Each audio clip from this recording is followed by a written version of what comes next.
हरे कृष्ण कृष्ण कृष्ण हरे हरे हरे राम राम राम हरे हरे। জয় শ্রীকৃষ্ণ।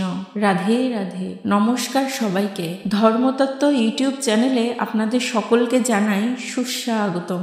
আশা করি সকলে ভালো আছেন ও সুস্থ আছেন পরম করুণাময় ঈশ্বরের অশেষ কৃপায়। বন্ধুরা, কার্তিক মাস যা দামোদর মাস নামেও আমাদের সকলের কাছেই পরিচিত। কার্তিক মাসকে নিয়ম সেবার মাসও বলা হয়ে থাকে। কার্তিক মাসকে নিয়ম সেবার মাস বলার অন্যতম কারণ হলো এই মাসে আমরা সকলেই বিভিন্ন নিয়ম কানুন পালন করে থাকি, আর এই নানাবিধ নিয়ম কানুন এই মাসে পালন করা হয় বলে একে নিয়ম সেবার মাসও বলা হয়। এই কার্তিক মাসটি হলো ভক্তিমূলক সেবার জন্য বিশেষ সময়।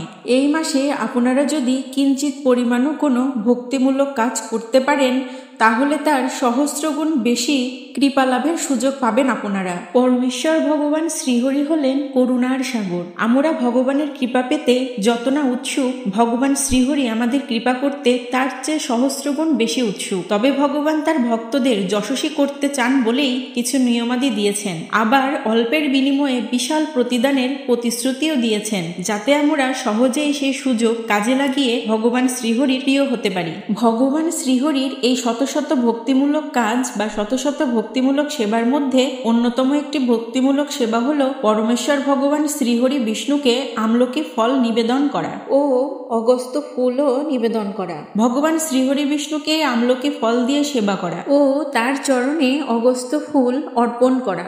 আমলকি ফল ভগবান শ্রীহরি বিষ্ণুর অত্যন্ত প্রিয় একটি ফল। আপনারা এই কার্তিক দামোদর মাসে ভগবান শ্রীহরি বিষ্ণুকে আমলকি ফল নিবেদন ও আমলকি ফল দিয়ে ভোগও দিতে পারেন, কিংবা আপনারা আমলকি ফল দিয়ে একটি মালা তৈরি করে ভগবানকে নিবেদন করতে পারেন। এতে করে পরমেশ্বর ভগবান শ্রীহরি বিষ্ণু অত্যন্ত প্রসন্ন হবেন আপনার উপর। ধর্মতত্ত্বের আজকের এই পর্বটি হতে চলেছে খুবই গুরুত্বপূর্ণ আপনাদের সকলের জন্য। আপনারা যদি ভগবান শ্রীহরিকে ভালোবেসে থাকেন ও তার কৃপা লাভ করতে চান তাহলে আপনারা অবশ্যই ভক্তি, শ্রদ্ধা ও ভালোবাসার সহিত সম্পূর্ণ ভিডিওটি মনোযোগ সহকারে শ্রবণ করবেন। আশা রাখি সম্পূর্ণ ভিডিওটি ভক্তিভরে শ্রবণ করলে আপনাদের অবশ্যই ভালো লাগবে। ভিডিওটি আপনাদের কাছে যদি একটুকু ভালো লেগে থাকে তাহলে একটি লাইক ভিডিওতে অবশ্যই করবেন এবং কমেন্টে আপনাদের মূল্যবান মতামত আমাদের অবশ্যই জানাবেন। আপনাদের মূল্যবান মতামত আমাদের কাছে খুবই গুরুত্বপূর্ণ। আমাদের চ্যানেলে নতুন হয়ে থাকলে চ্যানেলটিকে সাবস্ক্রাইব করার অনুরোধ রইল এবং পাশে থাকা বেল আইকনটি অবশ্যই প্রেস করে রাখবেন। এতে করে আমি যখনই নতুন কোনো ভিডিও পোস্ট করব তা সবার আগে চলে যাবে আপনার কাছে। আজকের পর্বে আমরা আলোচনা করব ভগবান শ্রীহরি বিষ্ণুর অগস্ত্য ফুল ও আমলকি ফল কেন এত প্রিয়। পবিত্র এই কার্তিক মাসে ভগবান শ্রীহরিকে আমলকি ফল নিবেদনের ও অগস্ত্য ফুল নিবেদনের মাহাত্ম্য কি, এই সমস্ত কিছুই থাকবে আজকের এই নতুন পর্বে। তাহলে চলুন বন্ধুরা, যাওয়া যাক আজকের মূল পর্বে। আমলকি বৃক্ষ বৈদিক শাস্ত্রে অত্যন্ত মহিমান্বিত। অতি ক্ষুদ্র, অম্লযুক্ত, কষযুক্ত এই ফলটিকেই বৈদিক শাস্ত্রে বিশদভাবে মহিমান্বিত করা হয়েছে। পুরাণে বর্ণিত আছে, সৃষ্টির প্রারম্ভে ব্রহ্মা যখন ভগবান শ্রীকৃষ্ণকে দেখে আনন্দে আপ্লিত হন তখন তার নয়ন অশ্রুসিক্ত হয়ে ওঠে এবং তার নয়ন থেকে গড়িয়ে পড়া এই অশ্রু থেকেই সৃষ্টি হয় আমলকি বৃক্ষের। আবার বৃহৎ পুরাণের অন্য একটি কল্পে বর্ণিত আছে যে একদা দেবী লক্ষ্মী এবং দেবী পার্বতীর ইচ্ছা জাগে তারা নতুন এক ধরনের পূজার অর্ঘ্য দিয়ে শ্রী বিষ্ণুকে ও দেবাদিদেব মহাদেবকে তুষ্ট করবেন। দুই দেবী একত্রে এই বিষয় নিয়েই ভাবছিলেন এবং দুই দেবী একত্রে হরিকথা পাঠ করছিলেন। পাঠের সময় ভক্তিপূর্ণ অশ্রু তাদের নয়ন থেকে গড়িয়ে পড়ে, আর সেই প্রেমাশ্রু থেকেই সৃষ্টি হয় আমলকি বৃক্ষের। এই আমলকি বৃক্ষকে আদি বৃক্ষ বা দেবী বৃক্ষ হিসেবেও গণ্য করা হয়ে থাকে ধর্মশাস্ত্রে। আমলকি গাছের উৎপত্তি নিয়ে পুরাণে একটি কাহিনী প্রচলিত আছে। বিষ্ণু পুরাণ অনুযায়ী আমলকি গাছ শ্রী বিষ্ণুর মুখ নিঃসৃত। তার মুখ থেকে একবার চাঁদের সমান একটি বিন্দু প্রকট হয়ে পৃথিবীতে গিয়ে পড়ে। সেই বিন্দু থেকেই আমলকি গাছের উৎপত্তি হয়। বিষ্ণুর মুখ থেকে উৎপন্ন আমলকি গাছকে সর্বশ্রেষ্ঠ বলে মনে করা হয়। প্রচলিত বিশ্বাস অনুযায়ী এই ফলের কথা স্মরণ করলেই রোগ ও তাপ নাশ হয় এবং শুভ ফল লাভ করা যায়। আমলকি ফল শ্রীহরি বিষ্ণুর অত্যন্ত প্রিয়। আয়ুর্বেদ অনুযায়ী এই ফলের রয়েছে প্রচুর উপকারিতা। আমলকি খেলে 3 গুণ শুভ ফল লাভ করা যেতে পারে বলে মনে করা হয়। আবার অনেকে মনে করেন আমলকি বৃক্ষে বাস করেন স্বয়ং স্বয়ং মা লক্ষ্মী দেবী। সৌভাগ্য সমৃদ্ধির দেবী মা লক্ষ্মীর কৃপা পাওয়ার জন্যেও এই দিনে আমলকি গাছের পুজো করার রীতি প্রচলিত রয়েছে। কার্তিক মাসের শুক্লা চতুর্দশী তিথিটি হল এই বৃক্ষের জন্মতিথি। ভগবান শ্রীকৃষ্ণের অত্যন্ত প্রিয় এই আমলকি বৃক্ষ। তাই শুক্লা চতুর্দশী তিথিতে কোনো ভক্ত যদি শুধুমাত্র আমলকি উচ্চারণ করতে পারেন বা মাত্র একটি আমলকি ফল ভগবানকে নিবেদন করতে পারেন, তাহলে তার সহস্র গুণের ফল লাভ হয়। আপনাদের দ্বারা যদি সম্ভব হয়ে থাকে তাহলে প্রতিদিন ভগবানকে প্রদীপদানের পাশাপাশি একটি আমলকি ফলও নিবেদন অবশ্যই করবেন। তাহলে ভগবান শ্রীহরি অত্যন্ত সন্তুষ্ট হবেন এবং আপনি তার কৃপা লাভ করতে পারবেন অতি সহজেই। নিবেদনকৃত আমলকি ফলটি আপনারা প্রসাদ হিসেবেও গ্রহণ করতে পারবেন। স্কন্দ পুরাণে বলা হয়েছে, আমলকি ভগবান শ্রীকৃষ্ণের এতটাই প্রিয় যে আমলকি বৃক্ষের নিচে বসে শ্রীকৃষ্ণের আরাধনা, জপ বা নাম কীর্তন আমলকি বৃক্ষকে প্রদক্ষিণ করলে প্রতি ক্ষণে ক্ষণে ফল লাভ করা যায়। স্কন্দ পুরাণে আরও বর্ণিত আছে যে ভগবানের চরণে নিবেদিত আমলকি ফল ও তুলসী পত্র গ্রহণ করলে কোটি কোটি তীর্থ দর্শনেরও ফল লাভ করা যায়। আপনারা যদি প্রত্যহ শ্রীকৃষ্ণের প্রসাদী আমলকি ও তুলসী পত্র প্রসাদ আকারে গ্রহণ করতে পারেন, তাহলে আপনারা আপনাদের বিশাল পাপরাশি থেকে মুক্তি অবশ্যই পাবেন এবং আপনাদের দুর্ভাগ্য দূর করতে পারবেন। তাই আপনারা এই গোটা কার্তিক মাস জুড়ে ভগবানকে আমলকি ও তুলসীপত্র নিবেদন অবশ্যই করবেন।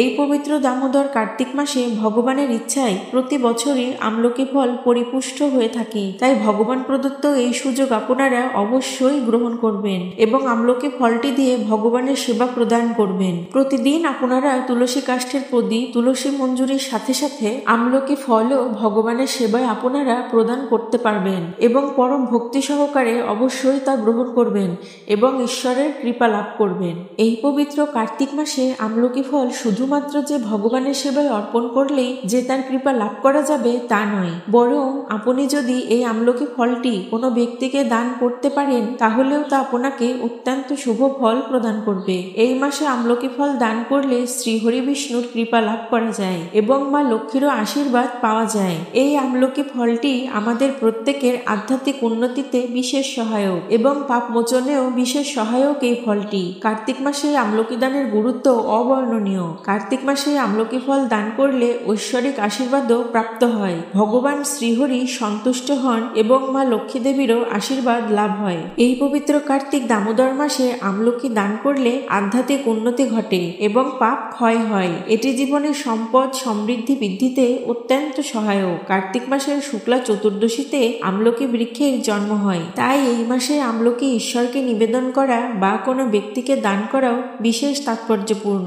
পদ্মপুরাণে বলা হয়েছে, এই পবিত্র কার্তিক মাসে এই আমলকি ফল দান করলে যত রকম পাপ আছে তা সমস্ত ধুয়ে মুছে যায় এবং ঐশ্বরিক প্রেমের দ্বার খুলে যায়। এই পবিত্র কার্তিক মাসের যে কোনো দিন যদি আপনারা আমলকি গাছের নিচে বসে আহার করতে পারেন বা আমলকি দান করতে পারেন, তাহলে বিশেষ পুণ্য লাভ করতে পারবেন আপনি। আপনারা যদি এই মাসে শ্রীহরি বিষ্ণুর কৃপা লাভ করতে চান তাহলে ভক্তি ভরে এই কর্মগুলো অবশ্যই করবেন আপনারা। যদি এই কর্মগুলো ভক্তির সহিত করতে পারেন আপনারা, তাহলে শ্রী বিষ্ণু অত্যন্ত সন্তুষ্ট হবেন আপনার উপর।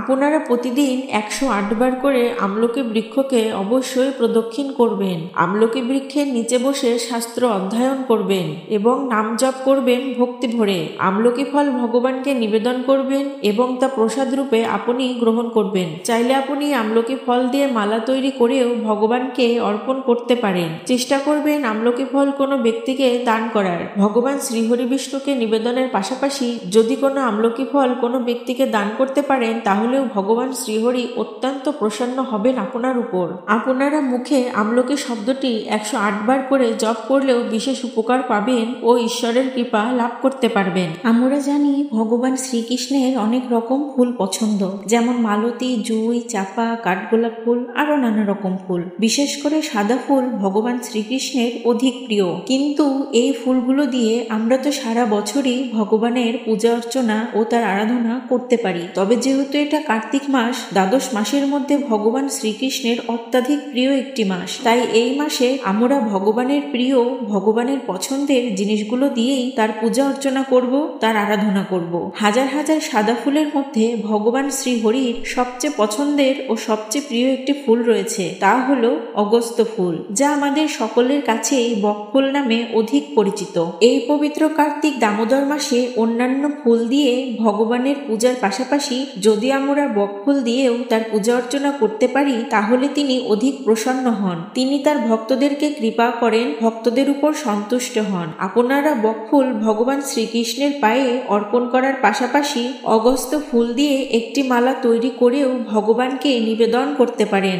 বিভিন্ন শাস্ত্রে ভগবানের প্রিয় এই অগস্ত্য ফুলের মাহাত্ম্য বর্ণনা করা হয়েছে। অগস্ত্য ফুল ভগবানের চরণে নিবেদনের মাহাত্ম্য সম্পর্কে পদ্মপুরাণে বলা হয়েছে, যে ব্যক্তি কার্তিক মাসে অপরাপর অন্য পুষ্প বাদ দিয়ে কেবল মাত্র অগস্ত্য ফুল দ্বারা ভগবান শ্রীহরির পূজা অর্চনা করবেন, তার অশ্বমেধ যজ্ঞ অনুষ্ঠানের ফল লাভ হবে। ভগবান শ্রীহরির অগস্ত্য ফুল এতই প্রিয় যে কার্তিক মাসে যে ব্যক্তি অগস্ত্য ফুল দ্বারা ভগবান শ্রীহরির পূজা অর্চনা করবেন, গগনমণ্ডলে যতদিন চন্দ্র সূর্য থাকবে ততকাল তিনি ভগবান শ্রীহরির সমীপে বাস করবেন। অযুত সংখ্যক গোদানে যে ফল লাভ হয়, কার্তিক মাসে ভগবান শ্রীহরির পাদপদ্মে একটি মাত্র অগস্ত্য ফুল অর্পণ করলে সেই ফল লাভ করা যায়। কার্তিক মাসে অগস্ত্য ফুল দ্বারা ভগবান শ্রীহরির পূজা করলে প্রভু তাদেরকে ঊর্ধ্বরেতা গগনের গতি প্রদান করেন। সর্বোপরি এই দামোদর কার্তিক মাসে শ্রী শ্রী রাধা দামোদর দেবের প্রিয় অগস্ত্য ফুল তার সন্তুষ্টি বিধানের উদ্দেশ্যে পূর্ণ নিষ্কামভাবে নিবেদন করাই আমাদের সকলেরই কর্তব্য। পরিশেষে আমাদের একটি কথাই মনে রাখতে হবে যে কোনো কিছু ফলের আশা না করে আমরা ঈশ্বরের সেবা করব, ঈশ্বরের আরাধনা করব। ঈশ্বর স্বয়ং হলেন দয়ার সাগর, তিনি সন্তুষ্ট হলে আমাদেরকে তিনি দুহাত ভরে দেবেন। আমাদেরকে শুধুমাত্র আমাদের কর্মগুলো ভক্তি ও শ্রদ্ধার সহিত করে যেতে হবে। তো বন্ধুরা, এই ছিল আমাদের আজকের ভিডিও। কেমন লাগলো আজকের ভিডিওটি কমেন্টে তা আমাদেরকে অবশ্যই জানাবেন। সবাই ভালো থাকবেন ও সুস্থ থাকবেন।